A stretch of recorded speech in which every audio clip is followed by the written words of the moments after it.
Welcome back to another episode of Behind the Shield Frontline Encounters, where we dive deep into real stories from the front lines of law enforcement. I'm your host, Adam, and today I'm talking with a young interdiction officer who's making big moves in the interdiction world, Brady Bailey.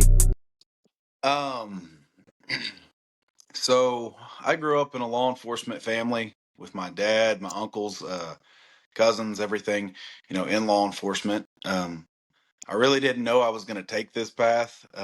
I think up until I was about 15 or so, my dad come up to me and just like any 15-year-old, he kind of a smart ass and everything else. He come up and said, basically, what are you going to do? What are you thinking about doing for, college, school, any of that?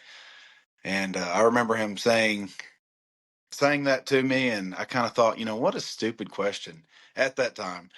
And I was like, Dad, of course I'm going to the NFL to play football, and just thought it was going to be that easy. Well, he said, well, okay, what if that doesn't work? And I was like, I guess I'd do the cop stuff, and I think the older I got, the more I realized that's probably the path that I was going to be going down. So that's kind of how I decided on law enforcement. And by the time I was about a senior in high school, I already kind of had it dead set. I was going into law enforcement. I had started doing ride alongs and really gaining some experience with the guys there and all of that. Started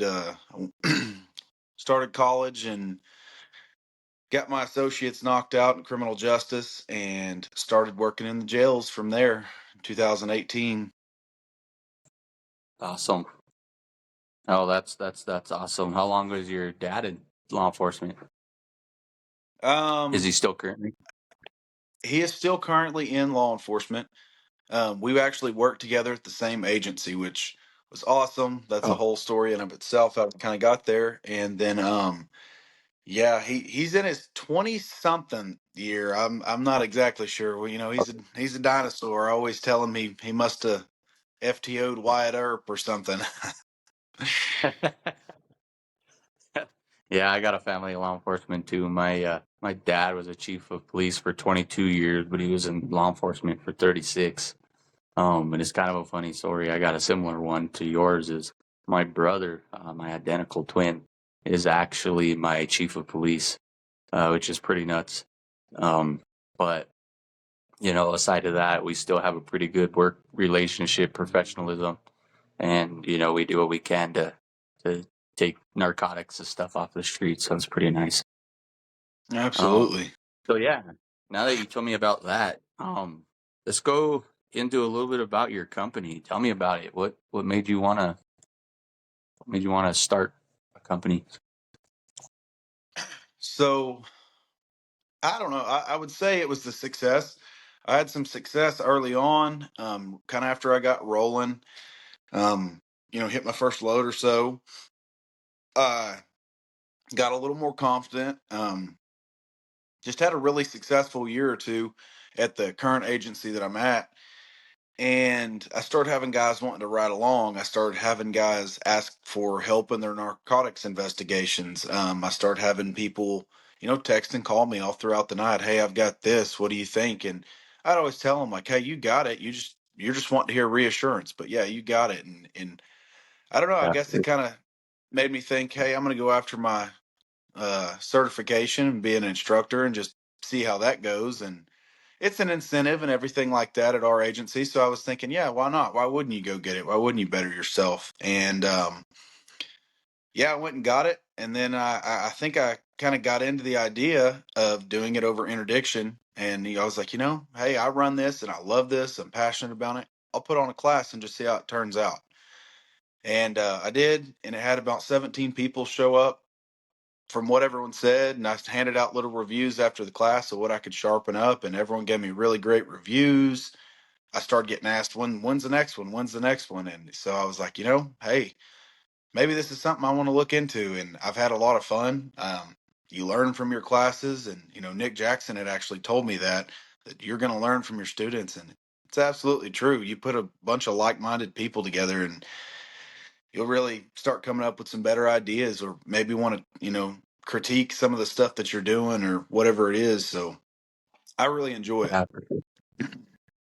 Oh, it's good, man. You got to have a passion for it, and teaching isn't for everybody. A lot of officers just kind of like to go the day to day beat and that's it. But, it takes a strong person like Nick Jackson, Jeremy Allison, Kenny Williams, big guys that are in the industry, Ace It, that crew, top notch crew.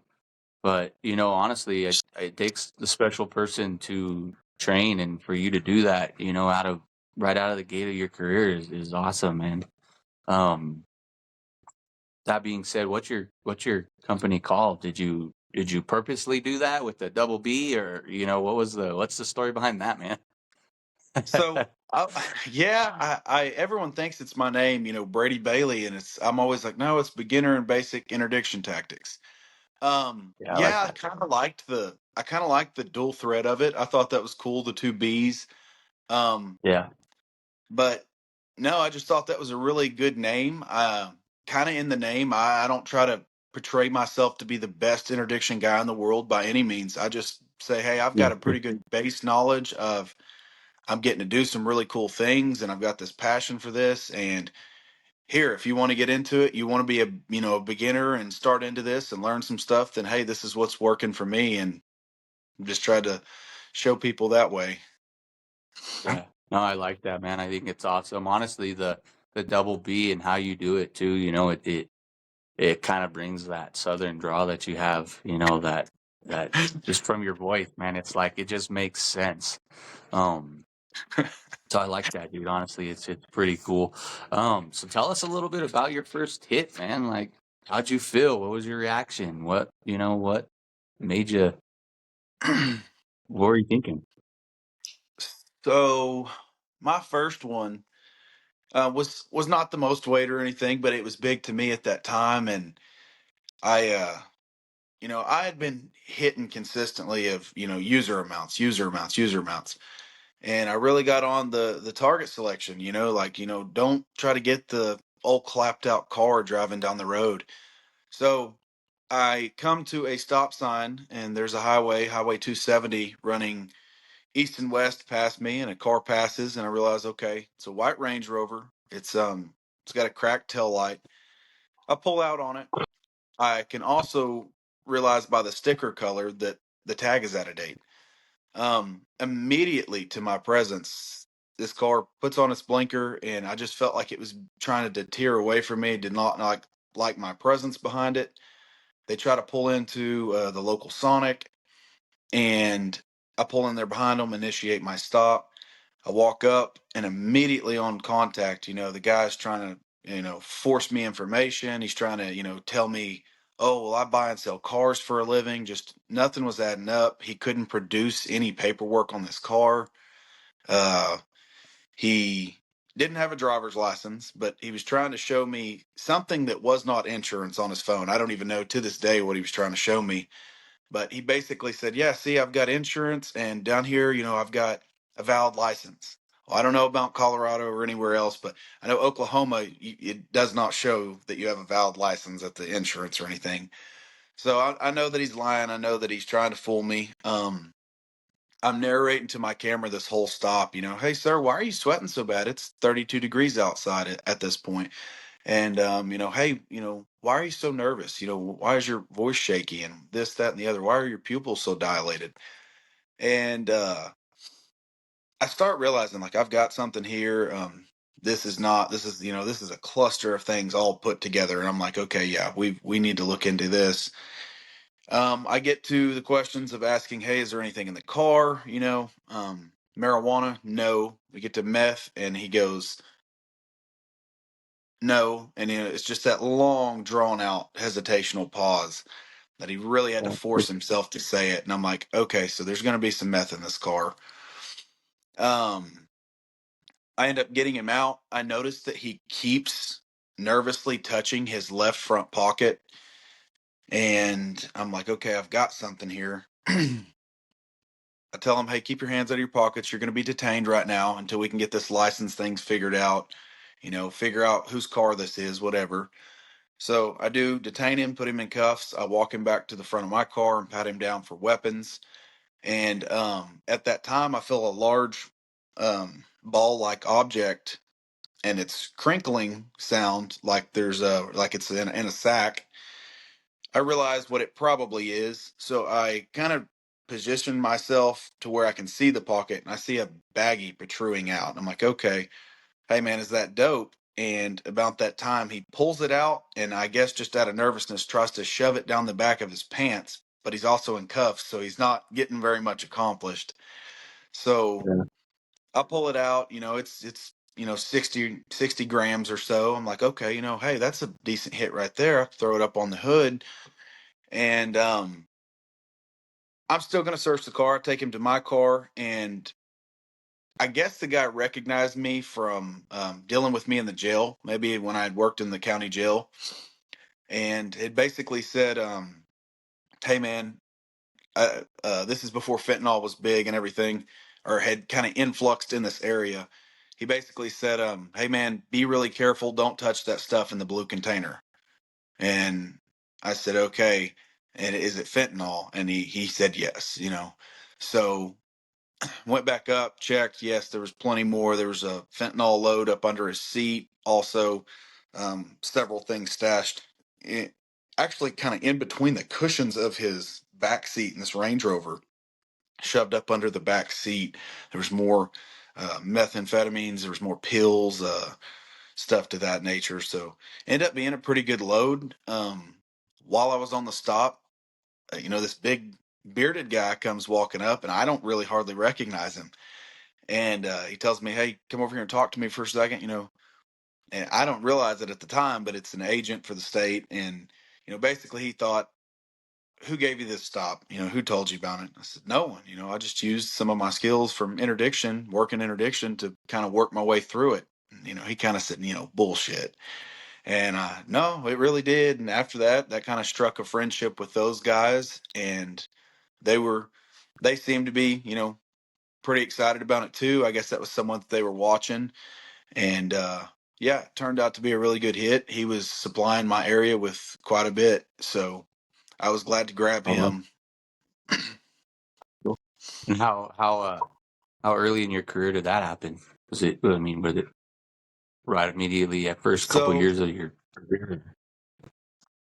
that was so I had started at a small agency. I had done about 4 months there. I wasn't getting pushed enough in my eyes, and I was kind of left unsupervised. I had went on to a sheriff's office and worked 2 years. Nothing but high respect for that sheriff. I love him to death. We still talk. I just had an opportunity to come back, kind of work with my dad. So that would have probably been in my late second to early third year in my career, um, when that happened. So I'd only been running interdiction for, probably a few months at that point, maybe a year. Okay. So I hadn't hit a bigger load yet until that time. Okay. And you said that you do interdiction. Is it a full time unit, or do you still have to do the street? No, I still work the street. So the agency I work for is pretty small. So I just work it when I can. Luckily, we don't have a very high call volume. And I will say, just throwing it out there, I come in and hit multiple search warrants, on drug houses and problem areas of the town, and Yeah. our crime rate reduced 62%. And so Oh, it nice. really has backed our calls down. We got some pretty big drug dealers out of the way, and they're either moved off or been sent to prison or whatever else. So we have quite a bit of time on our hands to really patrol and be proactive. So that helps out a lot. So do you think that being a proactive officer obviously, has its benefits? 100%. Yeah. The first portion of my class is actually proactive patrol. And I go into some of the ways that I've worked dope. And I like to start at the street level stuff, especially for beginners. Sharpen the knife, as I always say. Sharpen the knife. Use those guys to start running these stops and um, trying your skills out and sharpening yourself, bettering yourself, because you need that practice to build up. And also, you never know when you're going to hit something good that's rolling through town, or you never know when you're going to work something up. And hey, maybe you lead back to a stash house, or maybe you lead back to someone, one of the upper guys, maybe you trace this stuff back to Mexico. We don't know. And you got to get Right. out there and be proactive to find out. Oh, I like that, man. I really do. I think that a lot of, there's a lot of interdiction classes out there and stuff, a lot of amazing people, instructors. Networking is key, one of the big key, things to doing this. And as I say, I think it's great that you're doing it on a lower level of things. I'm the same way, man. My agency is a small agency. We're 8-man department. We still got to take the beat. We still got to take our calls. We still got to do that. We're pretty busy when it comes to that. You just keep grinding, man. And I don't have an interstate. When I do interdiction, I'll go out on my own. Um, I am one of 2 canine teams that we have for our department. Um, but I'll go out on the highway and stuff because that's what I have. I have 30-meter highways that go through, my town. It's literally right next to my town. The county that I work interdiction and stuff it's all highway, man. It's just the corridor 285 all the way up to Denver. 285 will get you through Mexico. It gets you all the way up to the northern states through Utah and etc. So like it's just a huge corridor where I'm at, which is literally the center of Colorado. So don't have Yeah. interstates. So for the viewers that that are similar to us, like we don't have interstates, but we're still doing it. We're still proactive. So I like that, Absolutely. man. Now that I said that, do you have any interstates in your Do area? not. We do not. No, No. just bigger highways. US 69 is a major highway running through, and that we get plenty of action off of that. The other guys must, if it's more busy than that, then hey, you got it going. But I can pull plenty of stuff off of that. We've also got Highway 270 and Highway 31. And 270 and 31 are smaller, of course, but you can still get plenty of action off that. That stop actually come off a smaller highway, um, Okay. Highway 270. Nice. And did they? I mean, if you can say it, did they ask you or tell you where they were coming from and what the objective was, or they just you just On didn't that know, or that you turned certain it over to stop. the Fed? Yeah. That certain stop. Yes, So sir. I can talk about it a little bit more now because he actually just got sentenced federal time. So I, yes, they did trace it back. He was the mid-range guy, and this organization basically they went up and got his boss, and yeah, they were able to kind of trace back that he was bringing it back from a stash house, I believe from the Tulsa area back down to our southeast, area of the state, and was kind of okay. supplying in pretty good amounts. So it was good to get him off the street, and small communities and small towns. That really makes a difference to get those guys ran out, and I believe they just sentenced him to 8 years. Okay.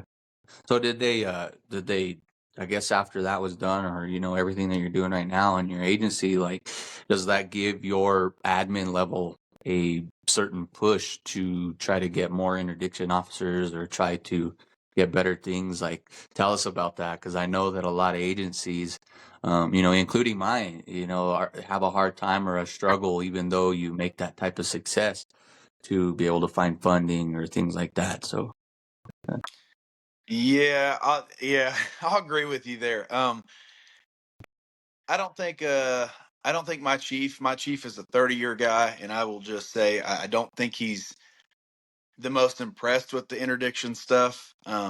It's he views it as like me flying a spaceship around or something. It wigs him out. He uh he doesn't know a ton about it, but of course he likes when the money rolls across his desk. He likes to see the money loads. He likes to see the seizures, stuff like that. But the drug stuff, I don't know. Really, what it did, honestly, at my agency was I come in as this, young 1 or 2 year guy, and I was just gung ho. I stopped everything. I was getting into anything I could. Um, and I will say that the majority of my department at that time, I didn't know, but they were kind of at a stall. They were seen as just kind of a ticket department that just enforced traffic violations on the highways. And I had several partners come up to me and say, hey, you're kind of bringing some life back. And I didn't really know because I had just gotten there. I didn't know what they were meaning, but my partners joined on and even kind of firing my dad back up. I would say a little bit. I guess just seeing that one guy go out and get some stuff like that was kind of cool again. And to me, it just felt Right. like they fired up. And like I said, when they were coming to me and kind of patting me on the back and they're like, hey man, I appreciate you, firing me back up to come to work and do this stuff again. And I didn't even know what they Yeah, for meant. I sure. was just like, what do you mean? Everyone doesn't feel like I do when they come to work, but Yeah. Well, that's the rookiness, man. If after you do it for it 16, is. 17 years like I do, sometimes you're like, you need to find that one thing that you really like. And for me, it was the interdiction stuff and the canine, obviously, but Yeah. yeah, when you're that veteran and stuff, you're just, especially if you don't have that big proactive agency or, that big push from the agency or even local agencies around you, man. Like I can tell you, like, I wish that we could have the networking that we do in these groups and these pages that everybody else does, in my area, because it's very hard. It's still very old school, very you take care of yours, I'll take care of mine type stuff, like the old school version of being law enforcement. And I think that we need to get back, grow into the times and be more modern with how we approach things, like it could be a team effort if we really wanted it to. So yeah, I think that's great that, that that brings the morale up to your department. Yeah, when you said that, it even brought your dad up. That's awesome. My dad retired, and so every time I tell him a story, he's like super excited about it, and he'll go and he'll tell me his story of what he did when he was back in the day. So kind of get both worlds. I'm learning from what he did back in the day, and I'm actually getting to engage with him in his story. And it's pretty neat. Um, my chief obviously is my brother. He's pretty active in it. Fortunately, he doesn't get to do a whole lot of it because obviously he's got to do the admin side of it. But he was a canine for a long time also, and so he definitely understands that that proactiveness is something that you need to strive in not only for the community but for your department. So yeah, he's pretty good about it though, man. He's brought down, Leo Den, which is another interdiction. If you don't know who that is, he's brought Jeremy Allison down. Awesome dude. Me and Jeremy go back. I actually do his merch. Um, Kenny Williams, with Red Ninja, I do his stuff too. And man, I'm always learning on his podcasts. I'm texting him constantly, asking him, "Hey man, what if this or that?" Same thing with Nick. The coolest thing about it is I didn't know Nick until, maybe it's probably been about a year now. We kind of met each other in the motor vehicle conference last year, and we started talking and stuff, and we got together with a bunch of the guys there. um, it's crazy, man. He only worked 4 hours away from me, south of me in New Mexico and stuff. It's freaking awesome. And then I got into a task force team with Homeland Security there out of New Mexico, and I get to work with him. I get to work with guys like Julian, that work directly with him as part of the New Mexico state police and stuff. So it's pretty neat to like see these guys, and it's crazy because it's a small world, like, Yeah. you get into the network stuff and then you start talking to these guys and, they're all doing similar things just a few hours away from you. It's it's nuts. Just like you, man, you're only a few hours away from me, and I it's know. awesome. It's cool to see that. So cool. All right, man. Well, that leads us to our next thing. Do you think that smugglers? Do you think that they evolved like we evolved? Do you think that or you think they just kind of stuck in the times also? what do you think? What's your theory? No, I once again I keep referring back to my class, but all the important things. I 100% believe that smugglers are evolving. There's a portion of my class to where I actually make some jokes about it, show a funny picture with that, you know. But at the same time, I go to a serious note and I talk about a book that I read to where this guy goes and studies violent people, and he basically goes into the prisons and watches them and just observes everything they do. He's trying to understand it. And basically, the inmates band together. They found out that the, COs or the officers got new body armor, and they plan a riot and basically run through with a reconnaissance mission. And all they did this for is to stage this fight, was to get the officers out there, cause a reaction, and when the officers get there, they basically have certain people do certain things. So you might have some people fighting, and then you have others standing off to the side observing. Well, they noticed days later that some of these inmates were actually practicing what looked like this weird kung fu, karate style stuff, and they just didn't know. Well, after he did some interviews and actually got them to start talking, no, they were teaching other inmates where the soft spots were in that armor. So to tell me that they can, these criminal organizations in prison and stuff can organize something like that, that tells me something. And then another story that I tell is I was doing a interview for a certain agency, and I had what was the biggest trafficker in my area at that time sitting in my passenger seat. And they are spilling the beans, telling me everything. And I don't remember the exact context of what was going on the radio, but my radio was still turned on in between us, of course. And it said something, and basically she responded and answered the radio. Well, it took me just a second to process it, and then I looked over and said, "Well, how did you know what that said?" And she started laughing, and basically she just told me, "We study y'all just like y'all study us." And this is a Yeah. probably a mid-level smuggler, but her saying something like that just really keyed in on my mind. Is there's some of them that are very good at their craft as well. And, they're Yeah. trying to master it just like we're trying to figure them out. We try to master it. And, we're all students of the craft. They've got the same on the other side of it. That kind of was scary to Yeah. me to know that they're listening to us on the radios and trying to understand our 10 codes and what we do when we say those certain things and all of that. So, absolutely. Right. I think they're evolving. I think we are as well.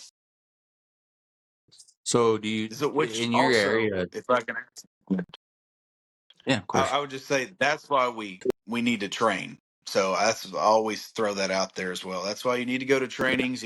Not promoting my own or anyone else's, but go to those guys. Jeremy Benningfield, Nick Jackson, Jeremy Ellison. Go to those guys' trainings and get it done, because you need to be as up to date as you can. I just thought that on the top of my head. Yeah, for sure, man. No, I definitely agree with you. The training is key to everything that we do. It's in the canine world, it's the same thing. You got to train, you got to evolve, Mm-hmm. you got to get your dog up to par. Why, if handlers and stuff are constantly training, training every week, every day with their dogs, why can't we? Why can't we look at something? Why is it that we can't use stuff like this, like podcasts or things like that to learn and evolve? I know that I watch a bunch of the guys' podcast, like Kenny's big, huge. I love his podcast. I love it. Um, I learned so much from him. And what's great about it is it's not the way they make it, man, is it's not about them and what they do and their success. It's great to see that. It's great to see that their success, but they're teaching and they're showing, young officers that it's okay to make mistakes. It's okay to do things on your own, etc. Like some of my classes that I've had to go to, man, I've had to pay for it out of my own pocket, and there's nothing wrong with that. I look at it is you have to, if you want to involve in your career and you want to make your career a success, then you got to do what you got to do. If you got to pay to do it, you got to do it. If you go up to your admin and your admin says, yeah, we'll take you or we'll do it, let's do it. Back in the day for me though, it used to be where like the only type of training that we had was the training that was provided for free, in the state that we were at. It was honestly, it brought my career to a little lower level because at that time I'm like, okay, that's just what it is. I started back in 2009, so I've been at it for a while, but hmm it was hard. The training and stuff that I went to, it was just local stuff, local teachers, local things. Didn't really get that experience of what everybody else is doing. So yeah, like the one thing that I can tell for any new officer or any even officer that just wants to be proactive, find it. If you can't do it locally or in your state, go, man. Go do it. Go find a class. Reach out to these guys. I'm sure that some of these guys completely understand, budgets and things like that. I mean, they probably work in smaller agencies themselves, but hmm talk to those guys, reach out to them, because even just that simple conversation of how do you find this trap? How do you find that trap? You hit it right on the head. Jeremy Benningfield, that man is so knowledgeable of all these traps, things like that. And I like the idea of him not just throwing the trophy load on top of the hood. He's telling you this is where it's at. Look at these natural voids. Do this. It's in his own t-shirt. I do his merch too. And it's in his t-shirt. It's in his brand. Voids, voids, voids. It's just awesome. And for a young officer that's just starting, or a young officer that wants to do it, my personal opinion is get out there and do it. Find it. You have to start from the beginning, like your class. I love that you break it down like that. It has to be, because you just nowadays, what you're taught and what you're taught in the academy is not what the street is actually about. So, I like that. I appreciate that. It's very old and outdated, yeah. Especially in our state, Yeah. yeah. I can see that. Yeah. Well, you just get those basic classes, or they're teaching you, you're spending a week to 2 weeks on SFSTs and DUIs, and you're focusing more on DUIs and things like that, but they're not involving you in a whole nother level of DUI. You got the alcohol aspect, but narcotics plays a big part, in a DUI Absolutely. also. So it just needs to be more modern and updated to what's actually happening. But it's getting there. I think the world is evolving, and there's big companies out there, street cops, other big corporate companies that give you the information for free. Host a class. That brings me back to my actual next question. Like, where, if we wanted to get into your class, what do we do? How do we get into it? So you can check and see. I got a Facebook page and Facebook group. I got a business account on there. It's just under, Beginner and Basics Interdiction Tactics LLC. You can follow either or. If you're a law enforcement officer, jump on the group page just for networking. I try to post some funny memes. I goof around a lot. Um, Yeah. so I try to post funny stuff. I try to be that guy, I'll say something to get some shock value out of everybody or whatever it might be. But no, I Yeah, try to for put sure. some educational stuff on there. And if you're interested, I've posted, flyers and stuff with my number on there. Contact me, get a hold of me on the Facebook page, whatever it is you want to do, and we'll get it lined out. I try to be also really affordable to agencies. My thing is not to break anyone's bank. We've all worked at small departments and such. The training budgets might not be that big. I'll work with you, and we'll figure out what we want to do and how many days you want me up there and stuff like that. Cool. And I know that like a lot of agencies, Colorado does it, but there's a lot of agencies or states that if you just reach out to their local post or their state posts and stuff like that, let them know what you're doing. For the most part, they'll give you post credit. Sometimes they'll even pay for it. I know that like Colorado Post, sometimes they don't get a whole lot of decent classes or people coming around to actually come out. So if you reach out to them, they sometimes they'll shoot the whole class to you. for free. And that's awesome. That's awesome that there's states that are out there that'll do that. Um, so yeah, man, what I'll do is I'll mark your links and stuff on the bottom of the podcast. And I'll obviously, when I put this stuff out there, I'll put your information out there for them to reach you, because I think that's cool. And I think honestly, it's a need for young officers that are trying to get into the game. So that being said, what advice can you give a young officer that's first starting out? Whether it's in interdiction or just being proactive in general. What advice can you give? Well, actually, I talked about that to one of our younger guys last night. He said, I really don't know where I want to branch out, like what I want to be my category, And I just said, man, be proactive and you'll find it.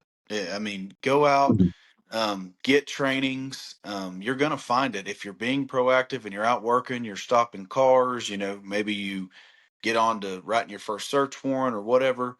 Um, if you're taking those calls and not ducking and dodging them, you're going to find it. You might want to, investigate sexual crimes or whatever it might be that interests you or you have a passion for. You're going to find it by being a proactive cop and just working. Yeah, for sure. No, I appreciate that, man. I agree. Um, what about like um, signs of uh, give us a little bit about what if you don't mind, what do you notice in a traffic stop? I know that interdiction officers, they all teach something different, right? We all have something to bring to the table, of how we learn or what we see. I can give you an example real quick. I pulled over a vehicle one time, started searching the vehicle, and I see a box full of sexual toys and lingerie and things like that to a young officer might be discouraging, or might be like, oh man, like I just got into their personal space, or Whoa. what should I do, and back off of the actual search. So like kind of talk to me about something like that, man, for a young officer that would do that, because that's exactly what's going to happen. They're going to be like, oh no, I just invaded their space, and they're just not familiar with the law, or they're just not familiar or comfortable with themselves. So what do you see, or what have you seen in your experience? Yeah. So if we're talking to other officers that are wanting to get in it, you have to, kind of like we were just saying, you have to be proactive. You're going to have to stop cars. You're going to establish what's normal and what's not.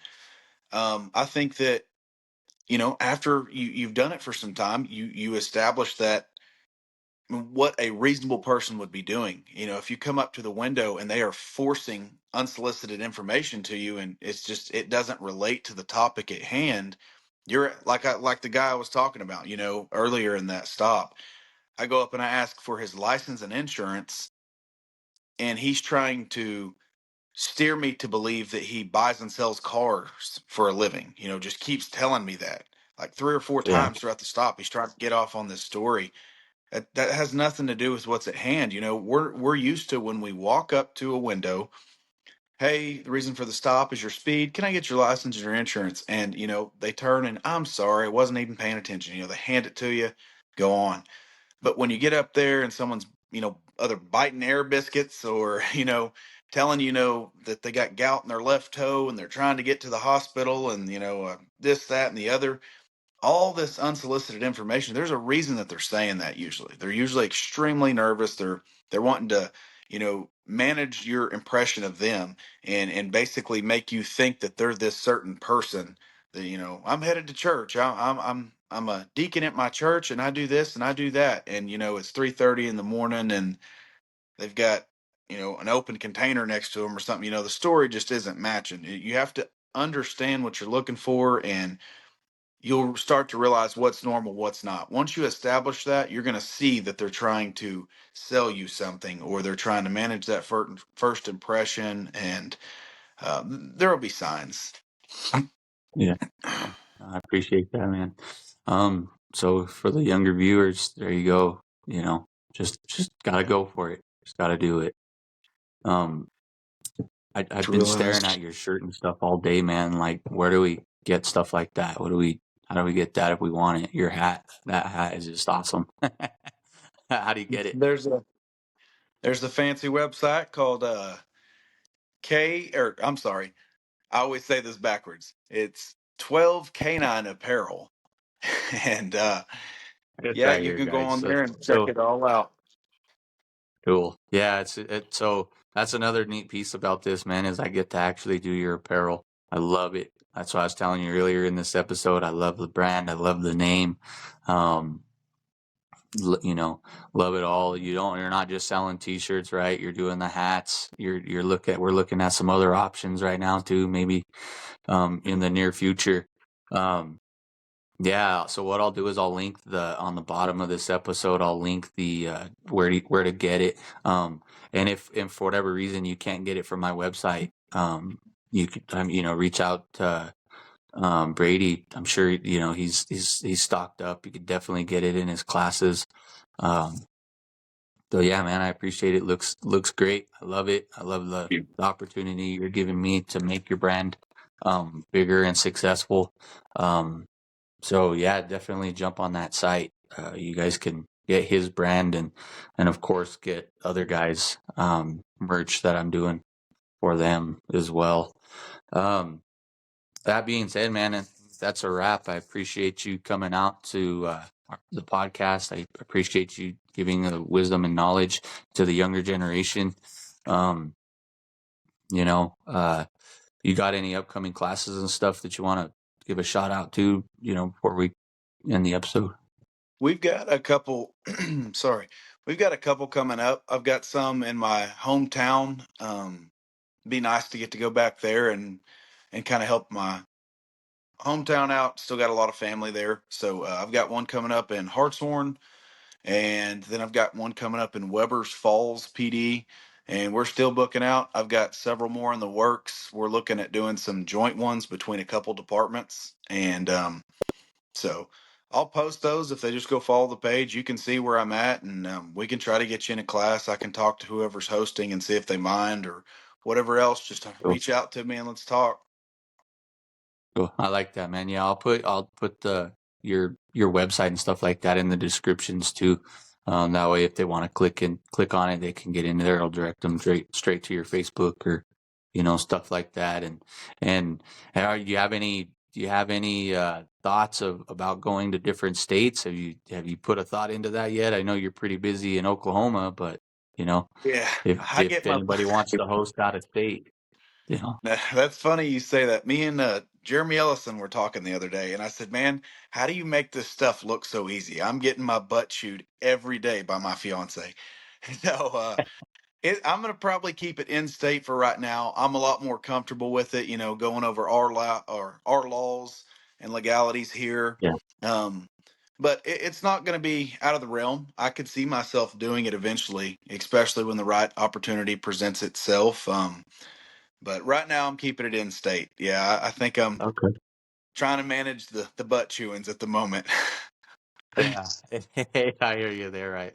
My wife is always wondering how I juggle things with work, doing merchandise for everything else, and now a podcast. She's like, I don't know how you have time for us, but the good thing about it is she helps me with my merch. She comes down and if she's got a fold of shirt, she's gonna do it. So that's cool. That's awesome. And you need to get family involved with what you do, man. I mean, they're the ones that are taking the brunt of it at the end of the day, They're the ones that are putting the worry, they're the ones putting in the stress on their shoulders. So yeah, I appreciate it, man. Well, thanks again. I Absolutely. do appreciate you jumping onto the podcast, man. I look forward to your future and definitely going to be touching base with you more. Maybe we can do a second episode at some point when you're ready and we'll get it started. But I appreciate you jumping on, man. No, I appreciate you for having me. Absolutely, man. I had fun today. Holler at me anytime, Yeah, and we'll get back and do it again. appreciate it, dude. You stay safe out there, all right? You as well, brother. Thanks.